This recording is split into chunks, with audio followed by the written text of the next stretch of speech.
మదర్కి brain cancer వచ్చింది. పునర్జన్మలో బాగుందని తెలిసింది. వామిటింగ్స్ బాగా నీరసం ఉండేది. ఈ మెడిసిన్ యూజ్ చేయటం వలన ఆవిడ చాలా హ్యాపీగా ఫీల్ అవుతున్నారు.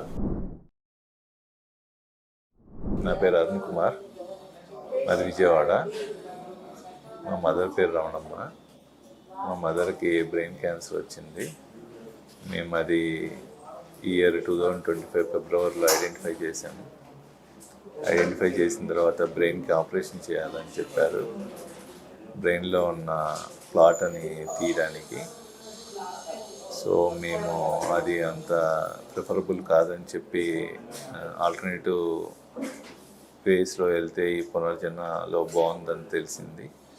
సో ఇక్కడి నుంచి లాస్ట్ ఒక 7 months నుంచి మెడిసిన్ వాడుతున్నాము. ఇప్పుడు ఆవిడకి ఎలాంటి ప్రాబ్లం అంటే ప్రస్తుతానికి బాగానే ఉన్నారు. అప్పుడు ఉన్న పొజిషన్ మీద ఇప్పుడు బాగానే బెటర్గా ఉన్నారు. అప్పుడు వామిటింగ్స్ బాగా నీరసం ఉండేది. ఇప్పుడు అలాంటి వామిటింగ్స్ అదేమీ లేదు. డైజెషన్ బాగానే ఉంటుంది. ఫుడ్ అది బాగానే తినగలుగుతున్నారు. ఆవిడ పని వరకు ఆవిడ చేసుకోగలుగుతున్నారు.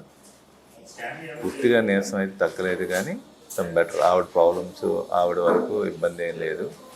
ఆవిడ పనులు ఆవిడ చేసుకోగలుగుతున్నారు. మా అమ్మగారికి అయితే ఈ మెడిసిన్ యూజ్ చేయటం వలన ఆవిడ చాలా హ్యాపీగా ఫీల్ అవుతున్నారు. ఎందుకంటే ఆవిడ స్టార్టింగ్లో ఉన్న పొజిషన్కి ఇప్పుడు పొజిషన్కి ఆవిడకే తెలుస్తుంది ఎలా ఉంది ఏంటి అనేది. రెండోది, మా ఫ్యామిలీలో ఎలాంటి ఇష్యూస్ వేరే వాళ్ళకి కూడా చూసాము. వాళ్ళకి ఆపరేషన్స్ చేయించారు. దానివల్ల వాళ్ళకి పెద్ద ఉపయోగం లేదు, కానీ అది కూడా మా మదర్కి తెలుసు. అందువలన ఈ మెడిసిన్ యూజ్ చేస్తూ ఆవిడ బెటర్గా ఫీల్ అవ్వటం వలన ఆవిడైతే చాలా హ్యాపీగా ఉన్నారు.